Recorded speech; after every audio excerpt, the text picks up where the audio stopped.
Alors, nous allons démarrer donc la deuxième conférence. J'ai le plaisir de vous présenter Jean-David Naud, qui va donc développer son sujet. Et il y a exactement un an, bon, c'était le début de la crise des Gilets jaunes, hein, vous vous souvenez, et Jean-David s'était dit il faut que nous, les libéraux, nous ayons une parole et que nous puissions aussi accompagner éventuellement ce mouvement et dire, faire passer notre message. Et donc il avait publié un tract qui était un peu un tract vérité sur les impôts.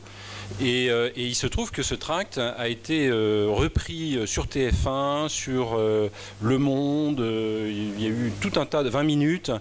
Voilà, donc alors ça a été repris pour le critiquer, mais en même temps ça lui a donné un écho assez extraordinaire dans les médias, parce que c'est très rare que voilà, les libéraux soient entendus, même si c'est pour de la polémique. Et à la suite de ça, il a fait un certain nombre de vidéos sur YouTube où il a essayé de développer ses idées, d'argumenter.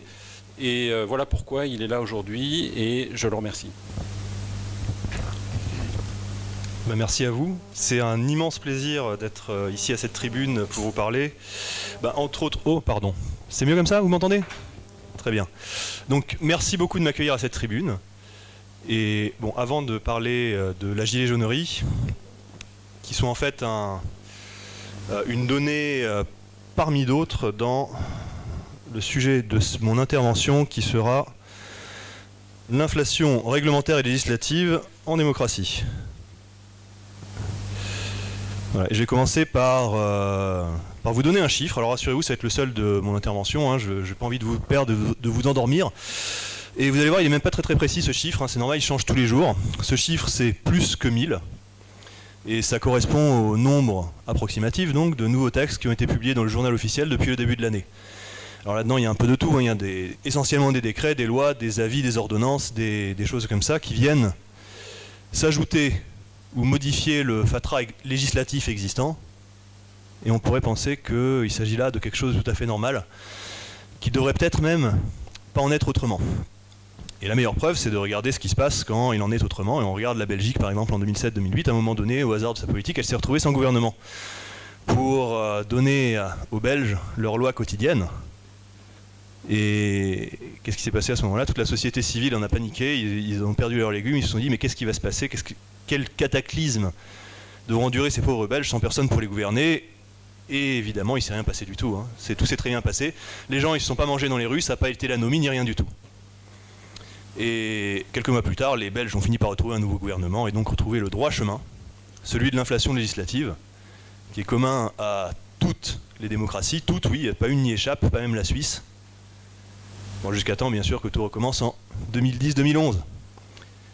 Et bon, et ces deux fois, on a un peu tort, je pense, de se rassurer du retour justement à cette normale, à cette ponte législative continuelle. C'est-à-dire que, imaginez que cette ponte continuelle de loi puisse être quelque chose de bon, ça a quand même une conséquence. C'est-à-dire qu'une loi en plus, sortie de « tu ne voleras point, tu n'agresseras point, tu ne porteras pas de faux témoignages et tu respecteras ta parole », sortie de ces quatre-là, une loi en plus, c'est nécessairement une liberté de moins. Nécessairement. Et donc à terme, de loi en loi, de règlement en règlement, on se retrouve avec la tyrannie globale, totale, rien que ça. Et si personne ne s'en émeut, s'il n'y a aucun intellectuel pour en parler, j'entends par là quelqu'un d'audible, hein, une personne qui passe à la télé en permanence, hein, si la société civile ne réagit pas, on pourrait penser que l'affaire serait pliée, qu'on finirait par se retrouver de loi en loi, avec cette tyrannie globale, totale, qui grignoterait petit à petit la liberté à coups de loi, par petits pas. Bon, évidemment, il y a quand même de l'espoir, hein, et l'espoir, c'est ce qui fait aussi qu'on est là pour en parler, hein, on ne se réunit pas là juste pour le buffet en bas. Il y a aussi un espoir, il se manifeste de temps en temps. Moi je pense que la dernière fois qu'il s'est manifesté, c'était en novembre de l'année dernière, il portait un gilet jaune sur le Rable. Et malgré tout, les gilets jaunes, c'est un mouvement français, hein, donc forcément il allait se traduire par des blocages de route, du désordre, du bruit, de la fureur, tout ce genre de choses.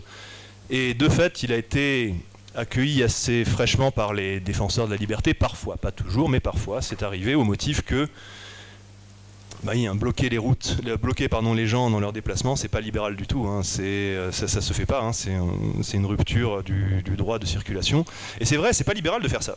Mais bon, qu'est-ce que vous voulez, c'est la France, hein, quand France est fâché, lui toujours faire ainsi. Et bon, il y avait donc, moi je pense que c'était peut-être dommage de s'arrêter à ça, parce qu'à un moment donné, on voit aussi l'état du pays, on voit que tout est cul par-dessus tête, que rien ne fonctionne, tout, enfin, je veux dire, en gros, on commence à voir l'anomie, la tyrannie arriver, clairement. Et à un moment donné, peut-être il fallait faire des concessions. Donc moi c'est ce que je me suis dit, je me suis dit, bon bah ok, là il y a un mouvement qui a l'air de demander un peu moins de taxes, et donc je vais y aller. Je vais y aller, on va voir, on va essayer de diffuser la bonne parole là-dedans, et donner quelques arguments pour systématiser un peu tout ça, parce qu'au départ quand même, les gilets jaunes, ils sont quand même mobilisés pour avoir moins de taxes, pour pouvoir rouler moins cher. Et donc ça, c'est pas tous les jours que ça arrive un truc comme ça en France. Donc c'était des bonnes revendications. Alors évidemment, il n'y avait pas que la baisse de taxes, hein, il y avait aussi des trucs du quotidien, c'est toujours plus ou moins des choses du quotidien. Hein. C'est-à-dire c'était les abris de jardin, la répression routière, ils voulaient pas non plus du nouveau contrôle technique qui met toutes les voitures à la casse, enfin les anciennes. Et tout ça, ça demandait à être un peu systématisé, je pense, un peu mieux argumenté tout simplement. Donc voilà, c'est avec cet espoir en tête que j'ai décidé de les rejoindre. Donc j'ai fait un petit tract à l'arrache, là, dont Damien vous a parlé. Je vous en ai pas apporté parce que bon, à un moment donné, il faut passer à autre chose aussi. Mais et donc voilà, en gros, je montrais ce qu'on nous prenait en impôt sur certains postes de dépenses quotidiennes, et je donnais un chiffre général. En gros, à la fin, un salarié moyen, pour peu qu'il laisse un héritage, il se fait taxer à peu près à 70%. Alors c'est de l'à peu près, hein, c'est la France, il y a que des cas particuliers, ça peut être beaucoup moins, parfois beaucoup plus. Et donc j'ai distribué ça d'abord dans ma ville avec des gilets jaunes que j'ai rencontrés. Le tract est très très bien passé autant chez eux que chez les gens qui n'étaient pas gilets jaunes à qui je tendais ce bout de papier. Ensuite j'ai remis ça, les grandes manifs le 17 novembre sur les ronds-points, les péages de ma région, et là c'était pareil. Donc du coup j'ai quand même rencontré quelques personnes là-dedans. Qui est le gilet jaune moyen? Enfin, en tout cas celui que moi j'ai rencontré, et qui correspond d'ailleurs aussi à l'expérience qu'en ont eu d'autres personnes qui avaient un peu la même idée que moi et qui sont allées faire un peu un peu le même genre de démarche que moi quelque part dans d'autres régions. En fait, qu'est-ce qu'on avait? On avait des gens qui, pour la plupart, n'ont jamais manifesté de leur vie. C'est des gens qui font pas de politique. Des gens qui, en général, pour l'essentiel, prennent la voiture.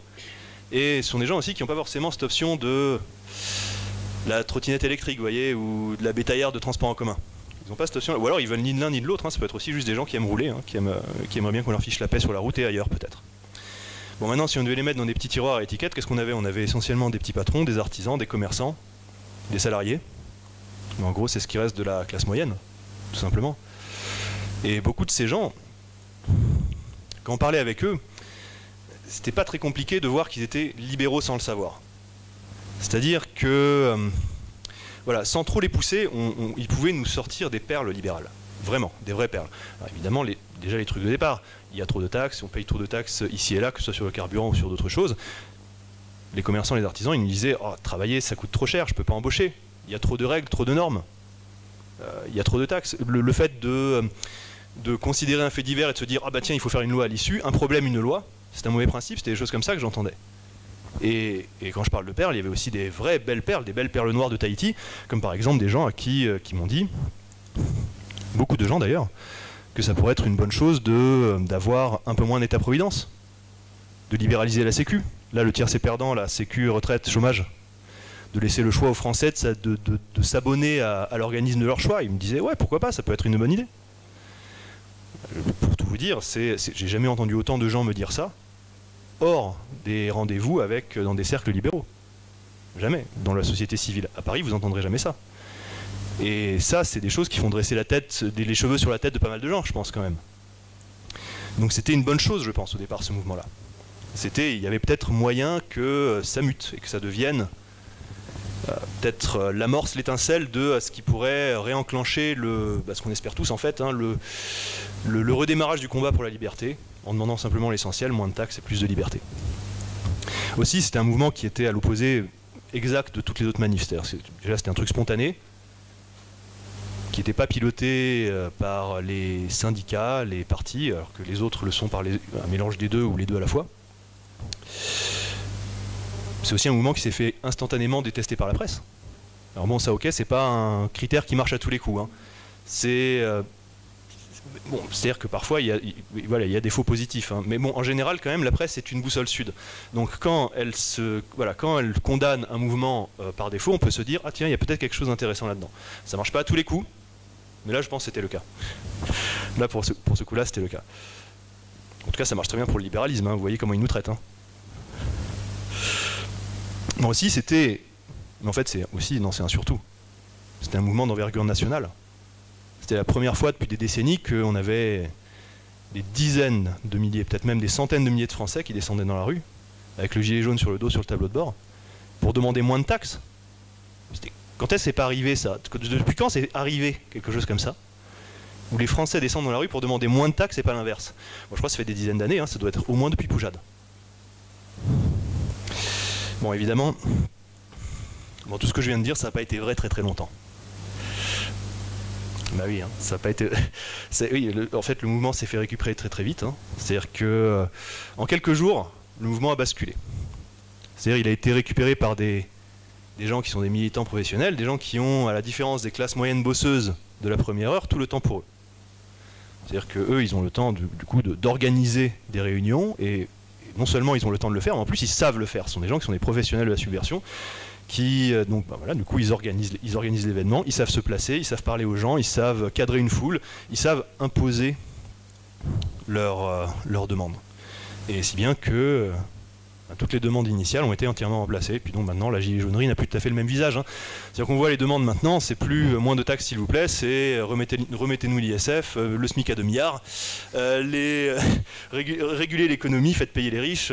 Bon, voilà, en gros, c'est plus tout à fait la même chose. Et c'est un crime parfait. C'est vraiment un crime parfait. Le crime est tellement parfait que maintenant on a des gilets jaunes qui vont aux marches pour le climat, là, sous les auspices de Sainte-Greta.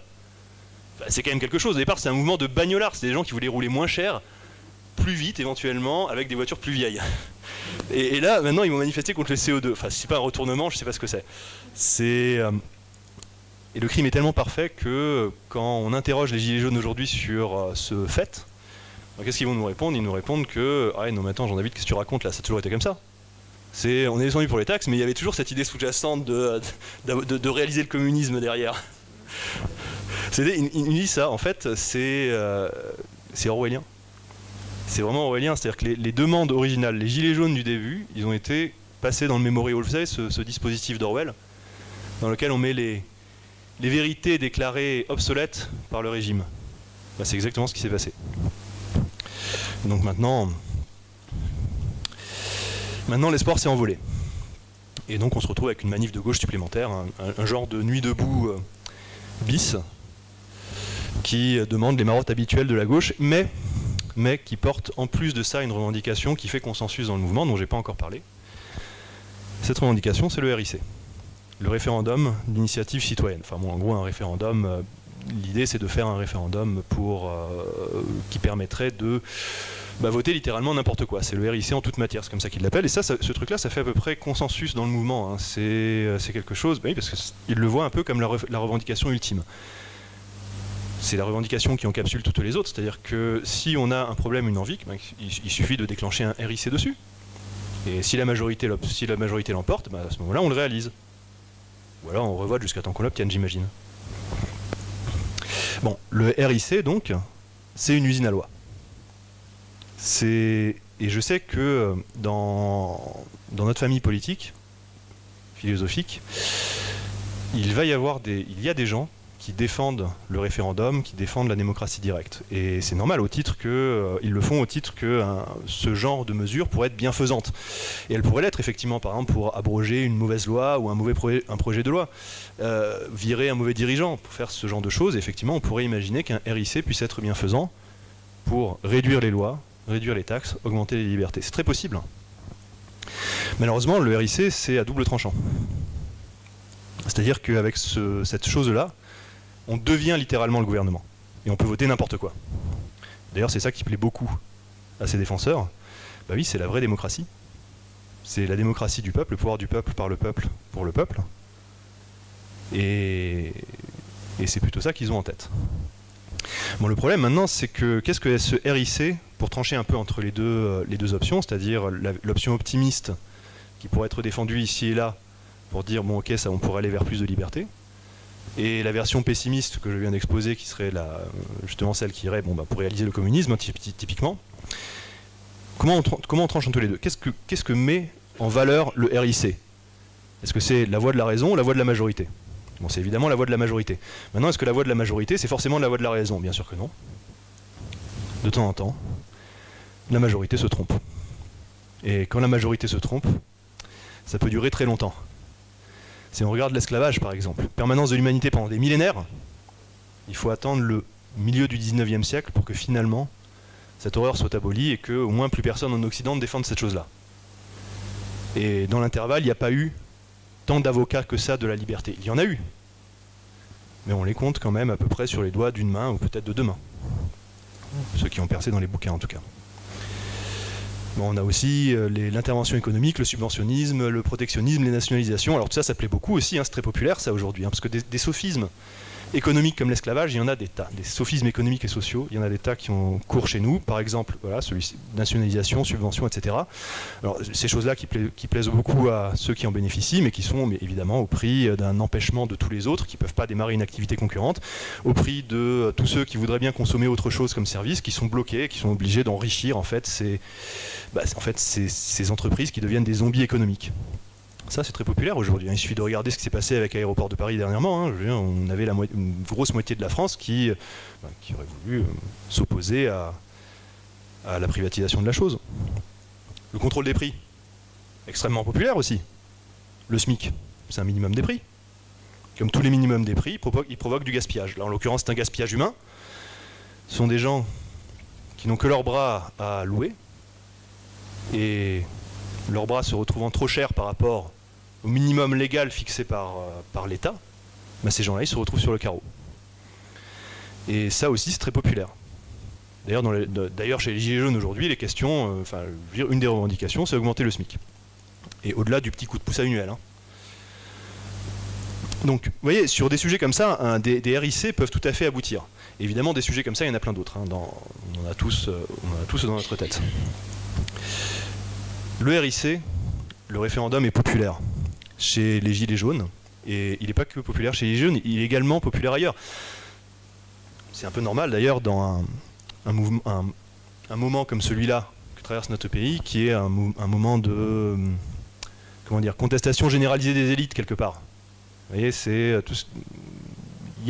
Voilà, c'est pas complètement étonnant que dans ce genre de contexte, voilà, la contestation prenne la forme d'une démocratie régénérée, quelque chose de plus proche du peuple, la démocratie directe. Ben oui, dans un Occident qui parle de démocratie, qui la met au-dessus de tout depuis à peu près 80 ans, moi je me dis que c'est pas complètement fou que la contestation prenne cette forme-là. Donc la démocratie directe, elle vend en poupe depuis quelques années. Alors ok, c'est pas un ouragan, hein, mais il y a quand même quelques tuiles qui se décrochent. Et ben oui, c'est un mouvement qui commence à avoir ses avocats médiatiques, qu'on a vu émerger sur Internet et ensuite dans les journaux, à la télé. On commence à le voir au programme de certains partis politiques. Et donc maintenant, qu'on le veuille ou non, que ça nous plaise ou pas, la démocratie directe fait partie de l'équation.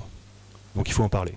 Et je pense que c'est donc du coup une bonne idée, une bonne occasion pour parler de démocratie en général, directe et représentative. Parce qu'en fin de compte, entre l'une et l'autre, il n'y a qu'une différence de degré, on rajoute qu'un étage entre la démocratie directe et la démocratie représentative.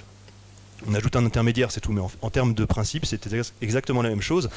Et c'est ce qu'on va voir ici à partir de maintenant. Donc on va passer la démocratie à la moulinette de l'analyse rationnelle, et puis on va voir si elle génère bien l'harmonie, ou si elle génère complètement autre chose, ce qui devrait nous pousser, nous, être rationnels que nous sommes, ben peut-être à revoir notre point de vue, notre avis sur ce régime. Et donc on va le faire ici, on va l'observer, on va réduire l'équation au maximum en regardant ce qui se passe à l'échelle des relations d'individu à individu, parce que c'est à ce niveau-là que tout s'éclaire. Bon, évidemment, il faut commencer par des définitions, donc je vais prendre le temps de définir les choses pour qu'on soit bien sûr de savoir de quoi on parle. Et je vous propose pour la démocratie la définition qui me semble à la fois la meilleure et la plus simple, qui est une définition étymologique. Donc ça vient du grec, évidemment, démos d'un côté, kratos de l'autre. Le peuple et le pouvoir, la démocratie, c'est l'articulation de ces deux concepts, le pouvoir du peuple. Le pouvoir, c'est quoi? C'est commander, c'est de donner des ordres qui devront être exécutés. Décider du destin des autres, parfois contre leur gré. L'exercice du pouvoir, c'est la coercition, c'est le fait de contraindre un tiers avec la violence, s'il le faut. Ce que le pouvoir commande ou interdit, ça s'appelle la loi. Bon, le peuple, maintenant, c'est un concept gigogne. Il y a la grande partie du peuple, ce sont l'ensemble des habitants de la cité démocratique. Et la petite partie du peuple, ce sont les citoyens, ceux qui sont habilités à l'exercer cette démocratie. Alors là, ils sont sélectionnés sur un critère qui est complètement arbitraire. À l'époque d'Athènes, c'était un cursus, aujourd'hui c'est juste l'âge, demain ça sera, je pense, rien du tout, juste le fait d'être présent. Je pense que les deux concepts, je pense que le concept de peuple sera plus gigogne du tout bientôt. Bon, dans les démocraties, il y a deux branches. Il y a la branche indirecte dans laquelle les citoyens désignent un chef pour les gouverner. Donc on peut dire là-dedans que, en démocratie représentative, le peuple délègue le pouvoir au chef.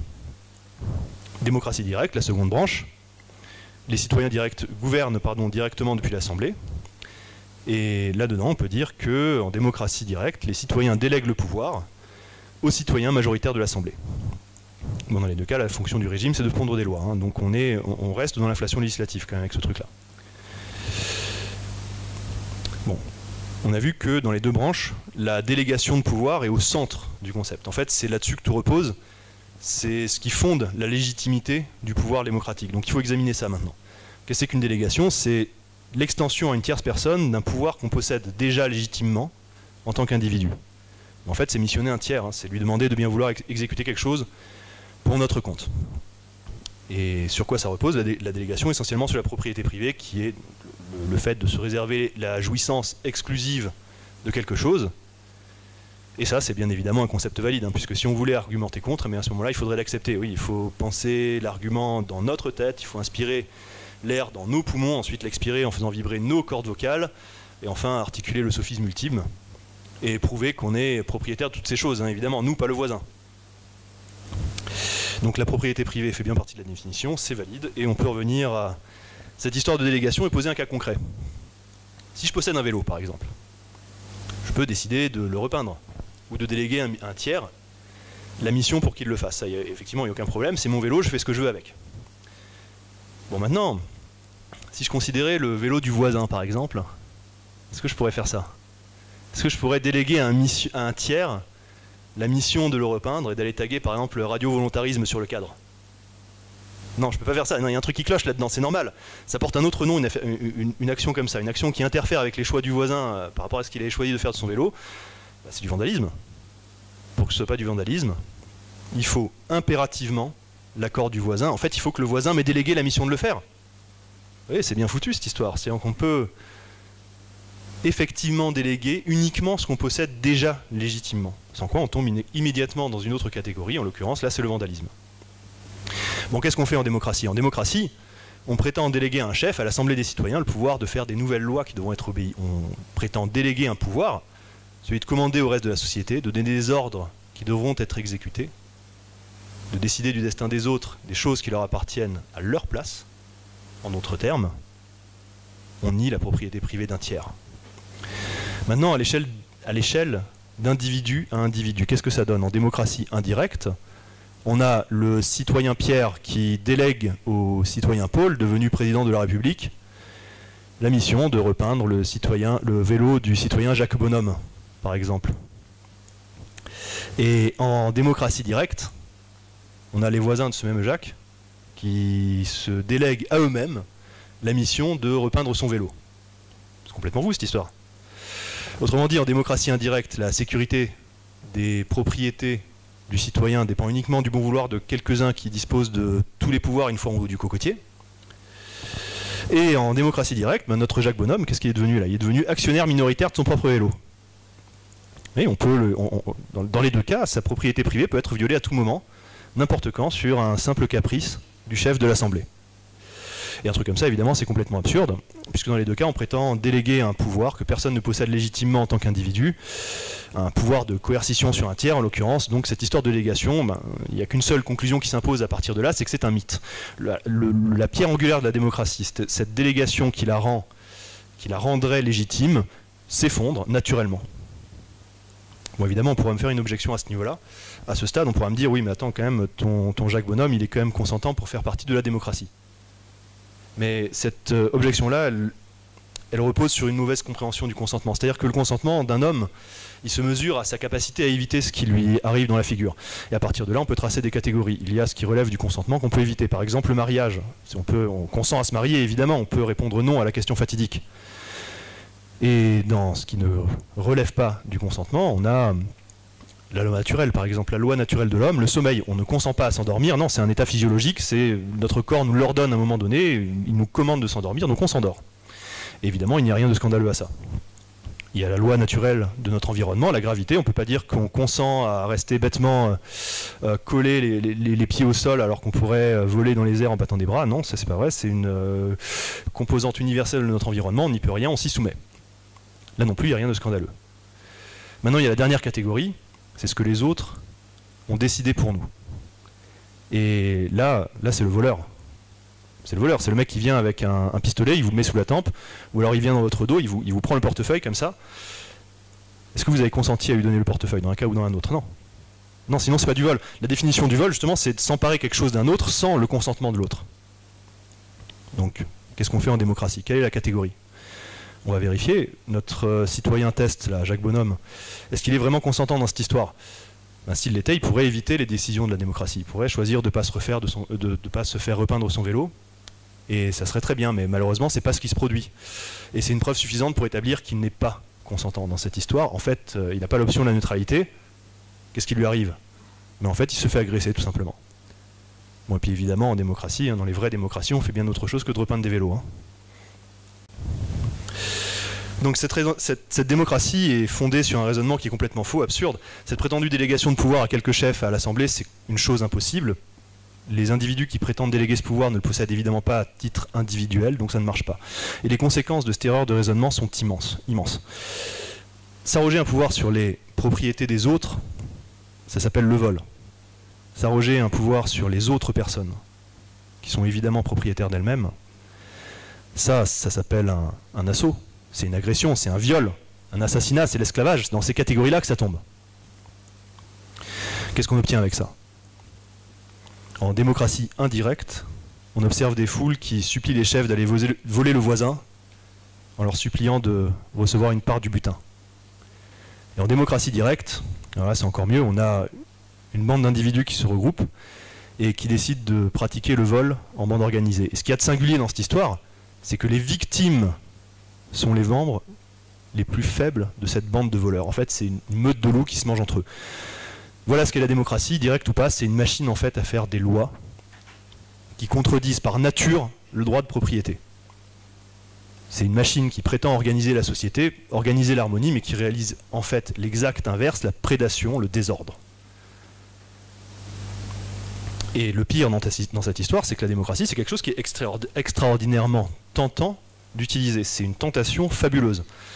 C'est-à-dire que sans l'état démocratique, dans une espèce d'état de nature, les gens font à peu près naturellement ce qu'ils veulent, évidemment, tant qu'ils ne transgressent pas les lois naturelles, ils ne volent pas, ils n'agressent pas, etc.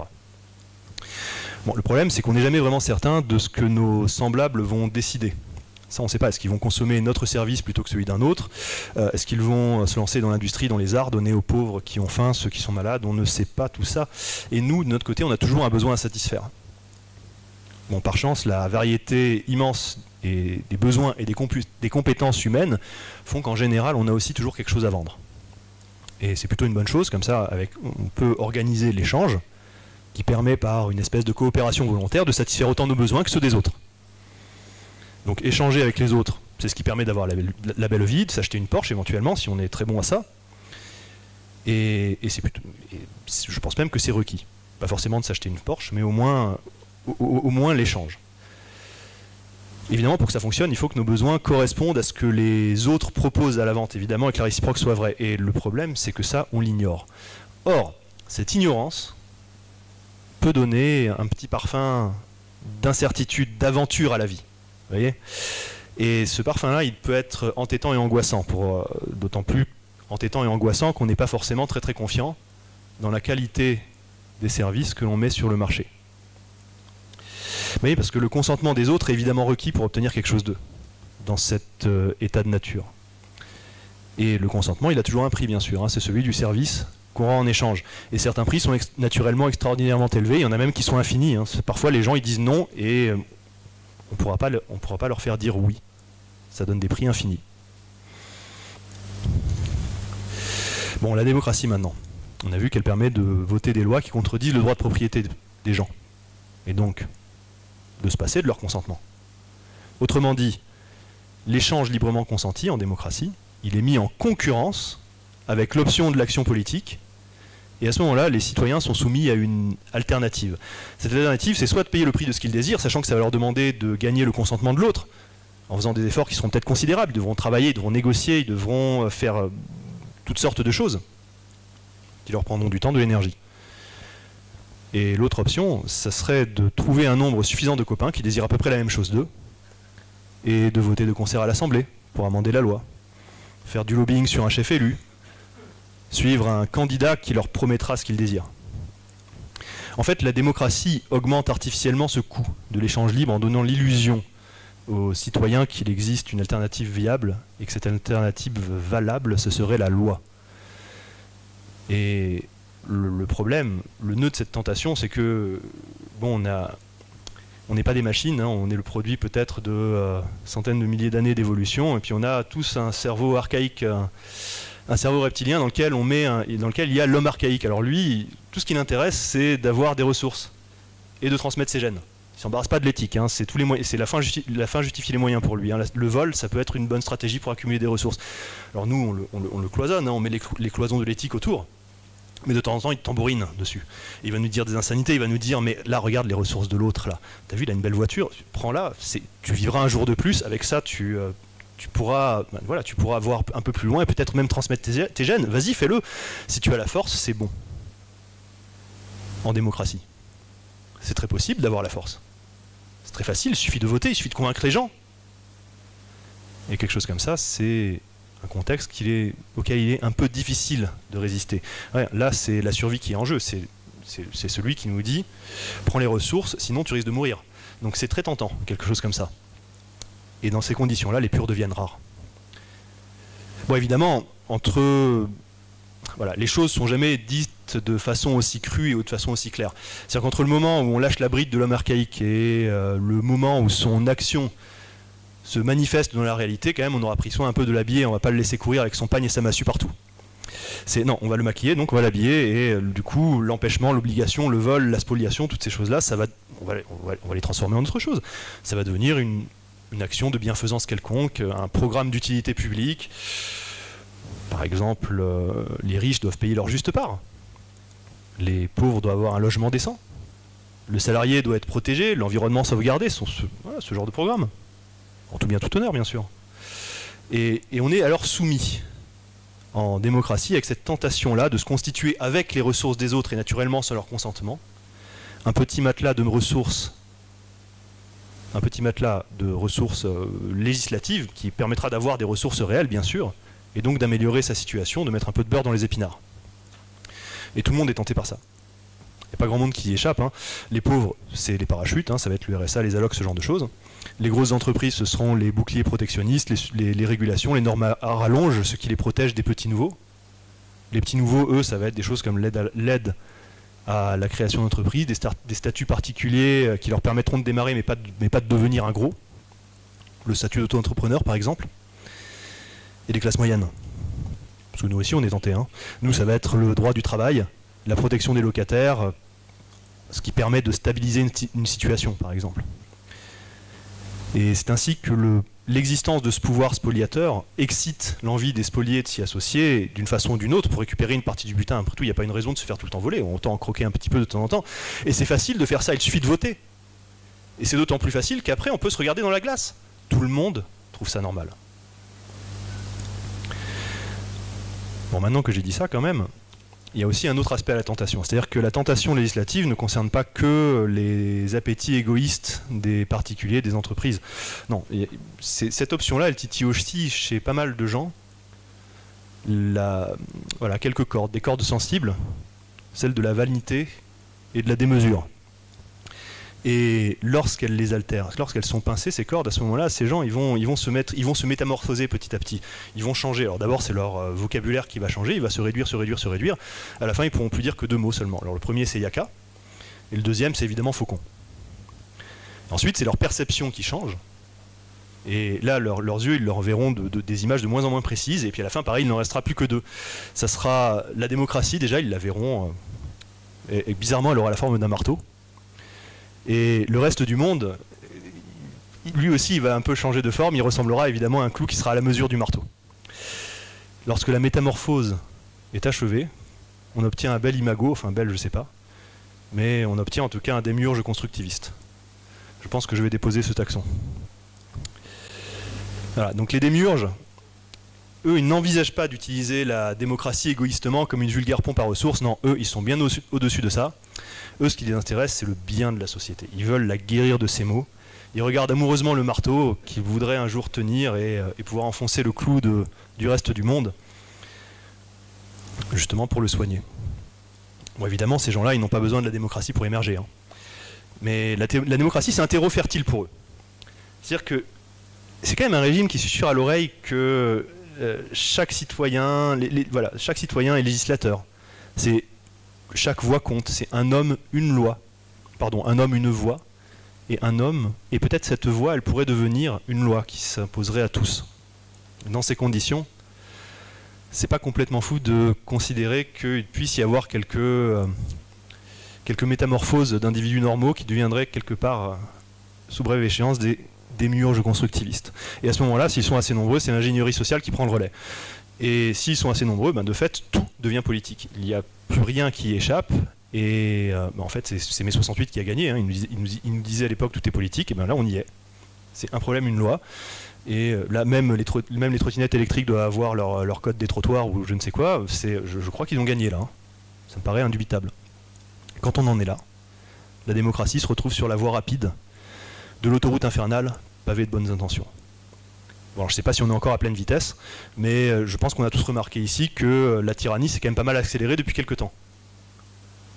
Là, j'ai un contact sur Facebook, il a l'habitude de dire la Macronie, c'est, comment il dit, une taxe en plus par jour, une privation de liberté par semaine. Il dit quelque chose comme ça.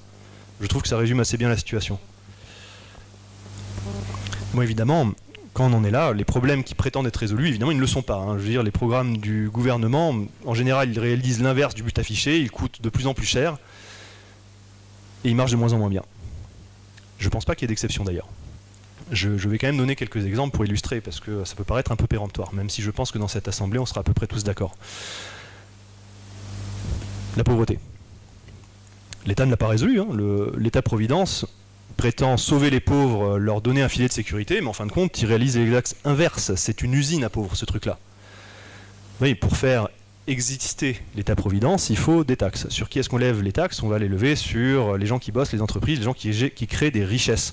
Maintenant, ces gens-là, ils ont un budget taxe en plus à payer, donc ils devront vendre plus cher pour entrer dans leurs frais, nécessairement. S'ils vendent plus cher, il y a moins de clients. Il y aura d'autant moins de clients que les clients aussi ont cette taxe à payer pour financer cet État-providence. Ils ont moins de pouvoir d'achat, donc il y a encore moins de clients. S'il y a moins de clients, il y a moins d'activité. S'il y a moins d'activité, peut-être qu'on embauche moins. Peut-être qu'on licencie. Peut-être qu'on fait faillite. Peut-être qu'on crée l'entreprise. En tout cas, ce qui est sûr, c'est qu'on crée des nouveaux pauvres. Le problème, c'est que ces nouveaux pauvres, ils ne sont pas prévus au programme de l'État-providence. Hein, ils les avaient prévus pour les pauvres qui étaient déjà là. Maintenant, ceux-là, ces nouveaux pauvres, il faut quand même les raccrocher à la perfusion de l'État-providence. Qu'est-ce qu'il faut faire? Il n'y a pas 36 solutions. Il faut opérer un retour au point de départ. Augmenter les taxes pour faire grossir l'État-providence.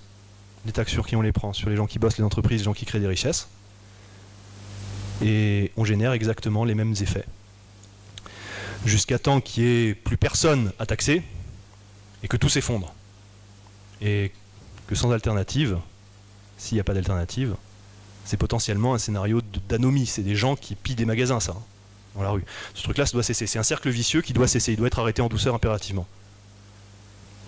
Bon, qu'est-ce qu'on a d'autre? On a la retraite par répartition. Ça aussi, c'est un programme de gouvernement qui marche très bien. La pyramide de Ponzi, là. Cette chose-là, la question, c'est pas de savoir si elle va baisser, si on va la toucher. Non, la question, c'est de savoir quand elle s'effondrera. C'est la seule question à se poser. Si un particulier réalisait ce truc-là dans son coin et déposait une entreprise pour ça, il irait en prison tout de suite. L'éducation, des cursus qui durent 10 ans, 20 ans, qui ne servent à rien, qui ne règlent pas le problème de l'illettrisme. Je veux dire, aujourd'hui, l'illettrisme est plus accentué, enfin plus important, qu'il ne l'était dans les années 60. Et à l'issue, on a des, voilà, il est présent chez des gens qui sont surdiplômés, qui ont des diplômes, des bacs plus X, des bacs plus je sais pas combien, qui ne valent rien sur le marché du travail, qui se retrouvent plein de ressentiments lorsqu'ils se rendent compte que leurs 8 années de sociaux ou d'école de histoire des arts ne leur ouvrent jamais qu'une place d'équipier chez McDonald's. Donc forcément, ça peut pas bien se passer, ça. Aujourd'hui, ils prétendent même contrôler le climat, faire la pluie et le beau temps, littéralement. Illustration parfaite de la nocivité de ces démiurges qui inventent des problèmes imaginaires, terrorisent les masses ensuite pour leur faire accepter des solutions liberticides et tyranniques. Bon, évidemment, on va me dire que je fais un tableau un peu catastrophiste. Mais oui, parce qu'après tout, il pourrait exister des garde-fous, des choses comme ça, des mécanismes qui permettraient de stopper ça ou de l'annuler. On pourrait envisager des garde-fous, par exemple une séparation des pouvoirs bien hermétique, ou une constitution qui serait bien troussée. Bon, on peut examiner ça rapidement, je vois que j'ai un peu dépassé le temps, donc je vais aller très vite. On aura le temps d'en parler dans les questions-réponses.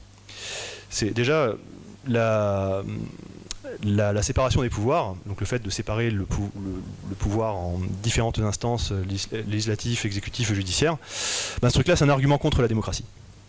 Ben oui, c'est-à-dire que si en démocratie le peuple est légitime pour décider, à ce moment-là, argumenter pour bloquer les décisions de la majorité avec la séparation des pouvoirs, j'ai l'impression que c'est un argument pour dire que la démocratie, c'est peut-être pas forcément ce qu'il y a de mieux, que peut-être la voix de la majorité n'est pas si légitime que ça pour décider. Bon, mais malgré tout, je pense qu'on pourrait quand même être effectivement mieux avec que sans, avec cette séparation des pouvoirs, avec ces check and balances. C'est-à-dire que en imaginant une démocratie qui la pratique, dans le pire des cas, tout le monde est d'accord à peu près dans la démocratie, il y a un large parti majoritaire, et à ce moment-là, évidemment, les trois instances sont peuplées de gens qui ont à peu près les mêmes idées, et donc ils vont pas se bloquer entre eux, lorsqu'une nouvelle loi passera, évidemment, et ça sera comme s'il n'y avait pas de séparation des pouvoirs. Bon, par contre, si la démocratie est morcelée dans tout un tas de petits partis, typiquement ce qu'on a maintenant aujourd'hui, là, ça pourrait être intéressant effectivement, parce que les différentes instances sont peut-être peuplées de gens aux motivations antagonistes, et là peut-être qu'ils pourront se faire obstacle entre eux. Alors bon, évidemment, c'est pas l'arrêt de la tyrannie, non, il y a quand même des lois qui vont passer, la démocratie continue de fonctionner, une petite quantité de désordre, ce n'est pas l'ordre. Bon, et la Constitution maintenant, ça, la Constitution, c'est un peu... Un autre intervenant avait dit que c'était une ceinture de chasteté. Et j'avais trouvé que c'était une belle image, parce qu'en fait c'est un peu vrai, quoi. En fait c'est pas vraiment une ceinture de chasteté, moi j'aurais plutôt dit un cache-sexe, c'est-à-dire qu'on imagine que la Constitution va nous protéger, alors qu'en fait c'est une loi de plus. Ce n'est rien d'autre qu'une loi de plus, décidée à la majorité, par la majorité. Et donc qu'est-ce qui va empêcher une majorité bien décidée de l'amender, cette Constitution? A priori rien du tout, s'ils sont bien décidés à la modifier pour légiférer sur les sujets tabous, ils peuvent le faire. Ça prendra le temps qu'il faut, mais ils le feront. Mais malgré tout, elle peut peut-être quand même culpabiliser un petit peu aussi ceux qui seraient tentés de voter contre la Constitution, typiquement ce qui se passe aux États-Unis avec les premiers et seconds amendements. Mais malgré tout, les États-Unis, c'est aussi le meilleur exemple, la meilleure illustration qui montre que la Constitution n'est pas quelque chose n'est pas une protection suffisante. C'est-à-dire qu'on a bien vu, ils ont la plus belle constitution du monde. Elle protège tout ce qui est beau, tout ce qui est bon. La liberté, la justice, la résistance à l'oppression, la propriété, le droit de se défendre, enfin toutes les bonnes choses. Et 200 ans plus tard, ils se retrouvent avec un des gouvernements les plus tentaculaires de la planète. Alors bon, ils ne sont pas aussi tentaculaires que nous, mais nous c'est différent. Voilà. Donc bon, manifestement, on peut quand même être un petit peu mieux avec ces choses-là que sans, mais avec l'une comme l'autre, la démocratie continue de fonctionner, et donc on a quand même une petite quantité de désordre, comme je disais tout à l'heure. Une petite quantité de désordre, ça ne peut pas être qualifié d'ordre, c'est pas vraiment l'harmonie ce truc-là. C'est perfectible. Bon, et aujourd'hui, qu'est-ce qu'on a? Aujourd'hui, on évolue dans un millefeuille démocratique, essentiellement des démocraties représentatives, qui vont du conseil de quartier à l'ONU, en passant par les mairies, les régions, l'Europe, je sais pas quoi. Et chaque strate légifère autant qu'il lui est possible de le faire en s'imaginant délégué légitime ou démiurge bienfaisant. Les lois en vigueur sont tellement nombreuses, perverses, spoliatrices, redistributrices, subventionnistes, constructivistes, que de loi en loi, de statut en statut, tout le monde finalement finit par bénéficier d'un certain traitement de faveur. Un traitement de faveur qui est forcément réalisé au prix fort, celui d'une rupture du principe de non-agression, une rupture du droit de propriété.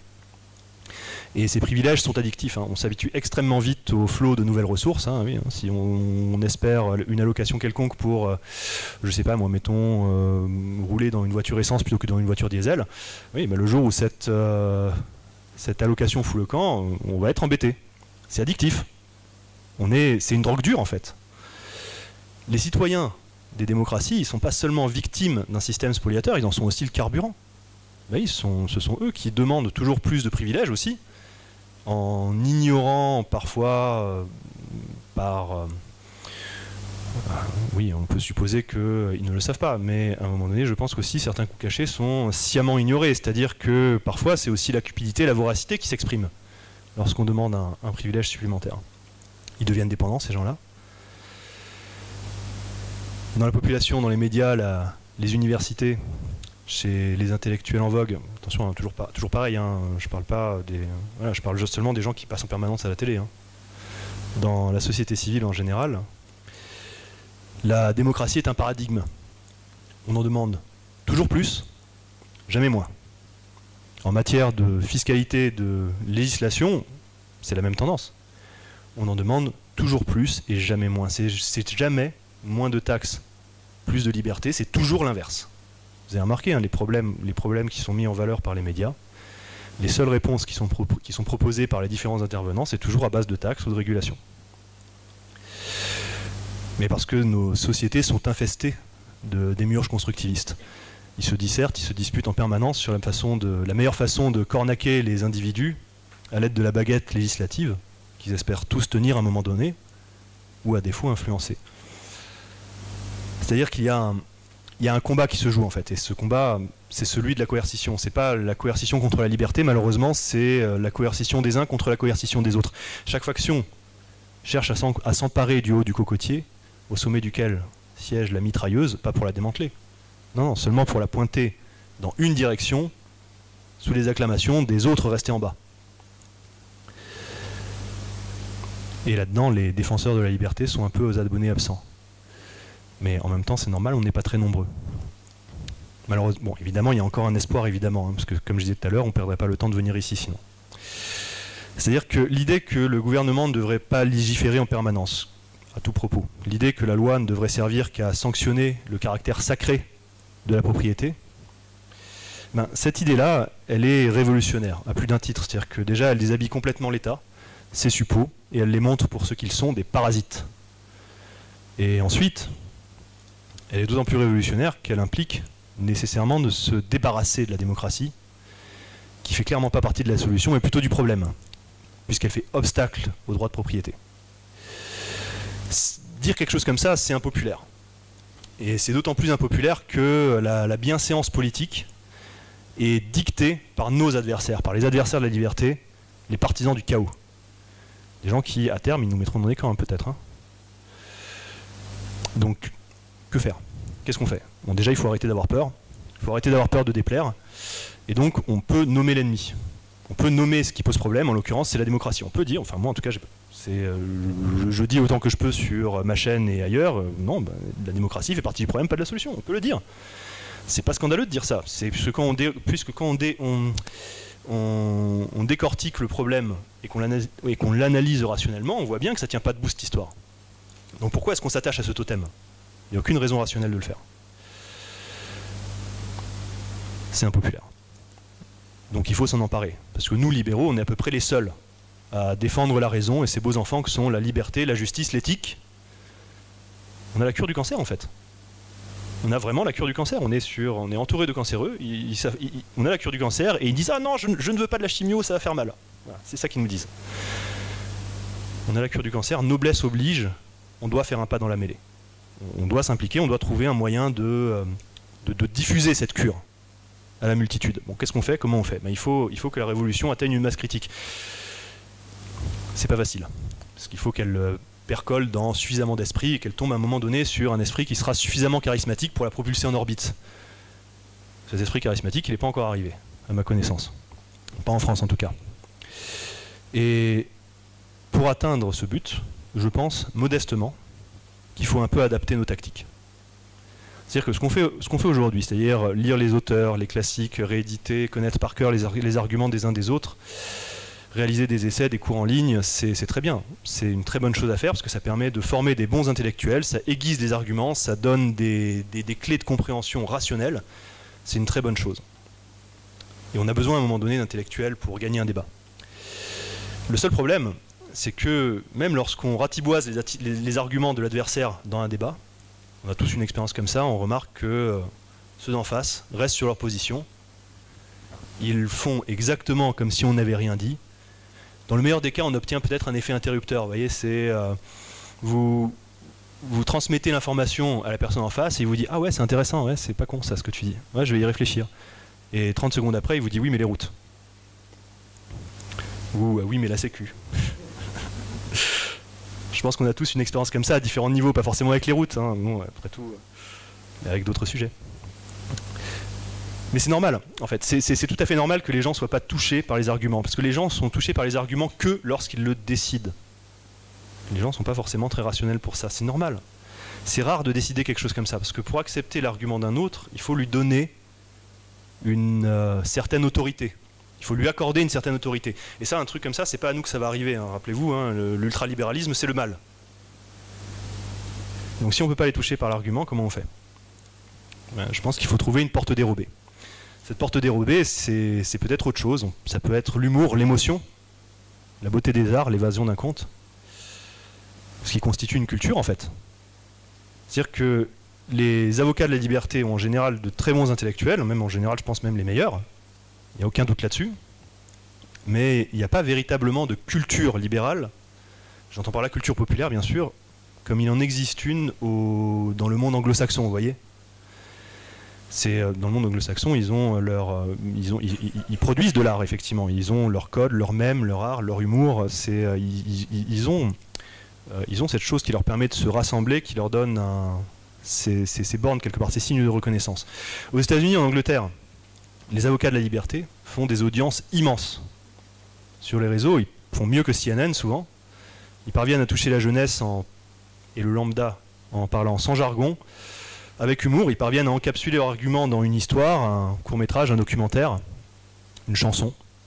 Ils créent une culture, et c'est très exactement ce qui nous manque. Je vous remercie.